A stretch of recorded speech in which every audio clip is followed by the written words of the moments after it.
اس دنیا میں شاید چند ایک نفوس ایسے ہوں، چند ایک افراد، اسپیشل اینٹیٹیز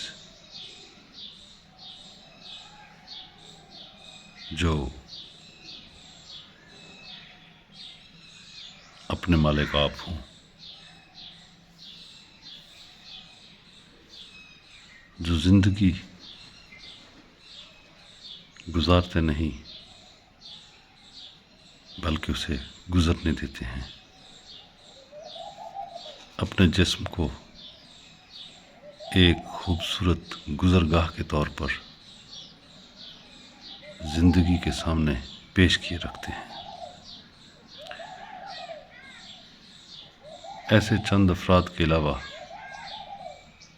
باقی بلینز آف پیپلز ایسے ہیں جو زندگی کو گزارنے کے گمان میں مبتلا رہتے ہیں اور اس طرح اپنی زندگی بے دردی سے ضائع کر جاتے ہیں، زندگی کے حسن سے آگاہ ہی نہیں ہو پاتے، مختلف ٹارگیٹس، مختلف ترجیحات، مختلف مقاصد کو سامنے رکھ کر اور پھر اس کے لیے پلاننگز، ماضی کو سامنے رکھ کر ایویلیویشنز، مستقبل کی پلاننگز، یعنی ایسی چیزوں پہ فوکس کیے رکھتے ہیں جن کا وجود ہی سرے سے نہیں ہوتا، اور یہ سب کچھ کیا جاتا ہے اپنی سیٹسفیکشن کے لیے، اطمینان کے لیے، ٹرینکولیٹی اینڈ سرینٹی کے لیے، اور ان تمام باتوں کو جانے بنا کہ ان کی حقیقت اور حیثیت کیا ہے، وہ جانتے ہی نہیں ہیں کہ یہ وہ باتیں ہیں جن کا انسان کے ساتھ کوئی تعلق نہیں ہے، یہ ایک الوژن ہے۔ آپ اسے in a broad spectrum you can consider it a divine illusion، اسے آپ ایک فریب بھی کہہ سکتے ہیں جو فطرت کی طرف سے پیدا کیا گیا ہے، کہ فطرت چاہتی ہے کہ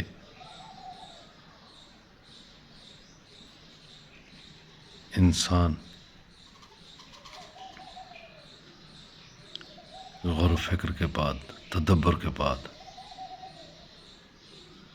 اپنے آپ سے آشنا ہو،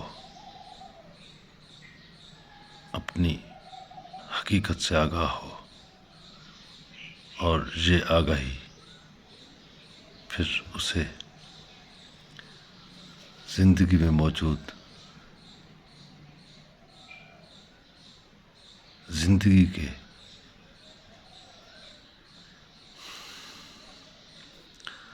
تمام رعنائیوں، خوبصورتیوں کے ساتھ ہمکنار کر دیتی ہے۔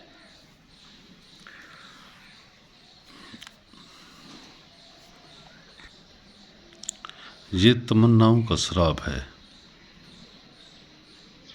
وہ کہتے ہیں کہ ڈونٹ اوائلڈ گوز چیز، کہ ایسی چیز کا تعاقب نہ کرو کہ جو سرے سے موجود ہی نہ ہو، لیکن انسان انتہائی خوبصورتی سے، مہارت سے اپنے آپ کو ایسی باتوں کے لیے وقف کیے رکھتا ہے، اور پوری دانش مندی کے ساتھ اپنا تمام تر تجربہ، اپنی تمام تر علمی قابلیت اور تمام تر ویژن کو اپنی ذاتی مقاصد یا کوئی بڑے مقاصد کے حصول کے لیے وقف کیے رکھتا ہے، حالانکہ وہ یہ جانتا ہی نہیں ہے کہ یہ سب، یہ کائنات ایک نیچرل فنومینا ہے، انسان کا ہونا ایک نیچرل فنومینا ہے، بس اس میں کسی کا کوئی بس نہیں ہے، یہ زندگی رواں و دواں ہے، جاری و ساری ہے۔ تو دیکھنا اس میں کیا ہے، اس میں جو غور طلب بات ہے، اگر انسان کے حصے میں کوئی بات آ سکتی ہے تو وہ یہ ہے کہ انسان اپنی باڈی پہ غور کر سکتا ہے، چونکہ انسان کا جسم ہی وہ پہلی تجربہ گاہ ہے جس پہ وہ کچھ سیکھ سکتا ہے۔ آپ کی زندگی میں آپ کے اوپر جو کچھ بھی گزرے گا وہ اسی باڈی کے ذریعے آپ تک پہنچے گا، آپ کی آنکھوں کے ذریعے، آپ کے احساسات کے ذریعے، آپ کے شعور کے ذریعے، آپ کے وجدان کے ذریعے۔ تو آپ اپنے آپ کو فراموش کر کے زندگی کا سرچشمہ باہر دنیا میں ڈھونڈتے رہتے ہیں۔ تو یہ تلاش ایک سایہ رہ گا ہے، اس کے علاوہ کچھ بھی نہیں ہے۔ ٹائم اس انداز سے بھی گزر جاتا ہے، یعنی آپ اپنے آپ کو بے وقوف بنا کے بھی ٹائم گزار سکتے ہیں، ان بھول بھلائیوں میں بھی اپنے آپ کو گم کر کے ٹائم گزار سکتے ہیں۔ اس صورت میں کیا سمجھا جائے گا؟ اس صورت میں یہ سمجھا جائے گا کہ شاید فطرت کو اس بے علمی کے ساتھ گزارنے کے لیے کچھ شکار چاہیے، پھر آپ فطرت کا وہ شکار ہیں جو زندگی کو بے علمی کی بنیاد پر گزارتے ہیں۔ آپ شکار ہیں، شاہکار نہیں۔ حالانکہ انسان شکار نہیں، شاہکار ہے۔ شکار اور شاہکار کے بیچ صرف ایک معمولی سا پردہ ہے، وہ پردہ شعور اور لاشعور کا ہے۔ اس کے لیے فرہاد کی طرح کوہکن نہیں بننا پڑتا، تیشہ اٹھا کے آپ کو پہاڑ کی کھدائی نہیں کرنی پڑتی، آپ کو کچھ بھی نہیں کرنا پڑتا، صرف آپ کو اپنے اوپر غور کرنا ہوتا ہے، ایک غیر جانبدارانہ غور، ایک تدبر کہ what is going on in your inner self and what is your mind is thinking. The commentary of your mind and the whispering of your unconditional consciousness. میرا مطلب ہے کہ آپ کے ذہن میں چلنے والے خیالات اور آپ کے من میں اٹھنے والی سرگوشی، اب جب اس انداز سے آپ دیکھتے ہیں تو توجہ طلب بات یہ ہے کہ اس سارے طرف تماشے کو کون دیکھ رہا ہے؟ ذہن کو اور من کو کون دیکھ رہا ہے، اور پھر کون ایویلیویٹ کر رہا ہے، کون ان میں تقابل کر رہا ہے، موازنہ کر رہا ہے؟ یعنی کوئی تو ہے جو یہ سب کر رہا ہے۔ بات صرف اسی سے آگہی کی ہے، اسی سے جڑنے کی ہے، اسی سے ملنے کی ہے، اسے دیکھنے کی ہے۔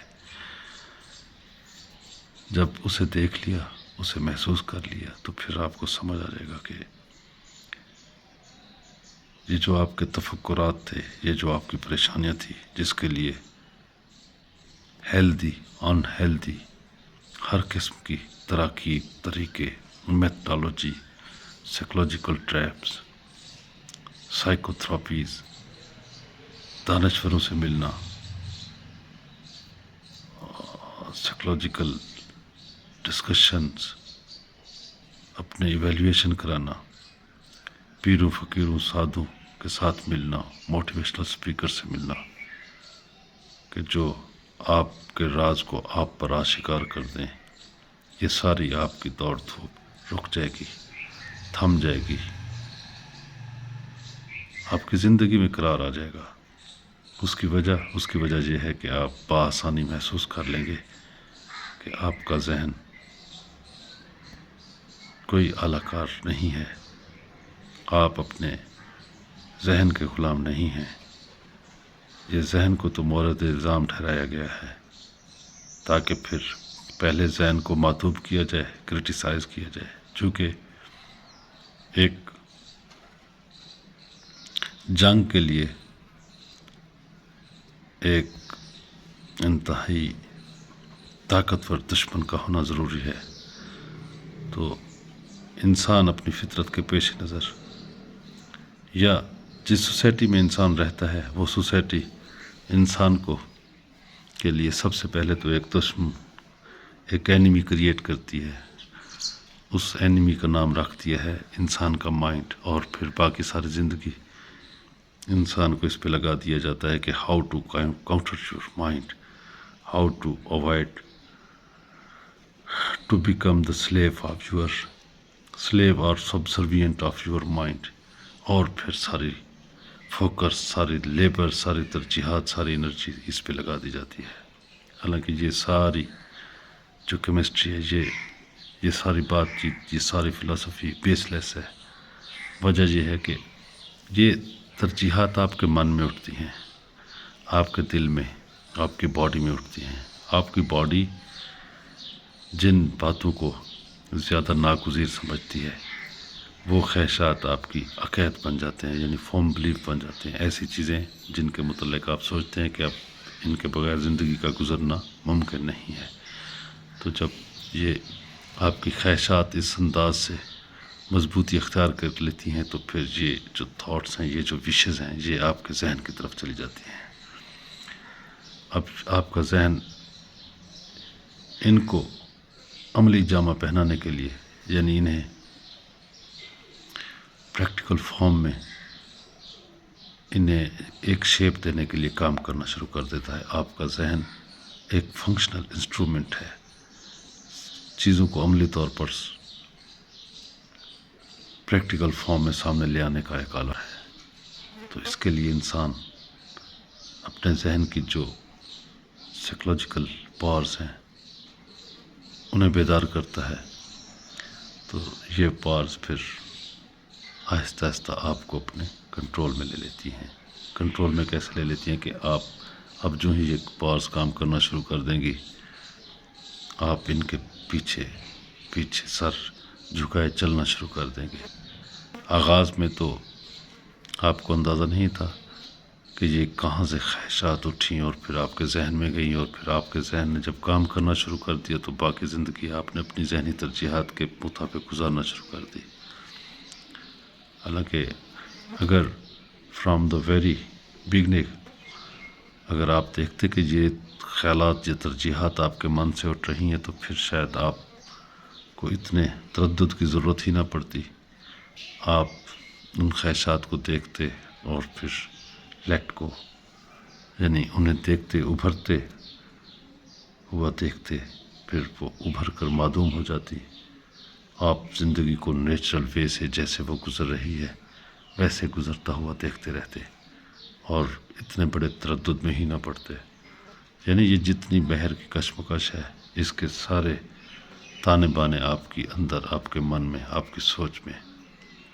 مخفی ہیں، پنہاں ہیں، چھپے ہوئے ہیں۔ اب آپ پہ ہے کہ اب آپ انہیں کس انداز سے دیکھتے ہیں، کیونکہ یہ تو واضح بات ہے کہ اب آپ کے دل میں، آپ کے جسم میں ایک خون کا لوتھڑا ہے، جس کے متعلق حدیث مبارکہ بھی ہے کہ آپ کے جسم میں ایک خون کا لوتھڑا ہے۔ اگر وہ ٹھیک تو آپ کی ساری باڈی، آپ کا سارا سسٹم ٹھیک، اگر وہ خراب تو آپ کا ساری بات چیت خراب۔ خبردار، وہ لوتھڑا دل ہے۔ یعنی اب دل میں دو طرح کی چیزیں موجود ہیں، دو طرح کی وہاں پہ قوتیں موجود ہیں، ایک خیر کی اور ایک شر کی، اور انہی کے متعلق بتایا گیا ہے کہ اب ان میں سے جو بھی آپ اختیار کریں گے، خیر والی تو پھر آپ خیر میں ڈھل جائیں گے، شر والی تو پھر آپ شر والی میں ڈھل جائیں گے۔ لیکن بات یہ ہے کہ ان دو قوتوں کے بیچ تیسری اور بھی اینٹی موجود ہے، جسے یہ اختیار دیا جا رہا ہے، یا جسے یہ وارننگ یا اویکننگ دی جا رہی ہے، جسے یہ شعور دیا جا رہا ہے کہ آپ اپنے دل کو ٹھیک چلائیں یا غلط چلنے سے روکیں، یعنی نیگیٹو نہ ہونے دیں، پازیٹیو رہنے دیں۔ اب یہ کمانڈ کسی اور ہستی کے پاس ہے، اور وہ آپ کے اندر ہے۔ آپ کا ذہن تو صرف آپ جو کچھ بھی بھیجیں گے اپنے ذہن پہ، اسے عمل کرنے پر پابند ہے، اس کے علاوہ کچھ بھی نہیں ہے۔ اور جب آپ اس انداز سے اپنی باڈی پہ غور کریں گے، اپنی ترجیحات کو دیکھیں گے، تو پھر آپ ایک کامل شعور میں چلے جائیں گے، ایک لمحہ موجود میں چلے جائیں گے، جہاں پہ آپ کو محسوس ہوگا کہ یہ جو زندگی ہے، یہ دریا کے پانی کی طرح جاری و ساری ہے، پھولوں کی خوشبو کی طرح مہک رہی ہے۔ اب جو ذہن کے سود و زیاں تھے وہ یک لخت اڑ جائیں گے، ختم ہو جائیں گے. آپ کی زندگی میں اطمینان، سکون، چاہت، پھول، خوشبو، بلیسنگ ہی بلیسنگ رہ جائیں گی. Thank you. سلامت رہیں.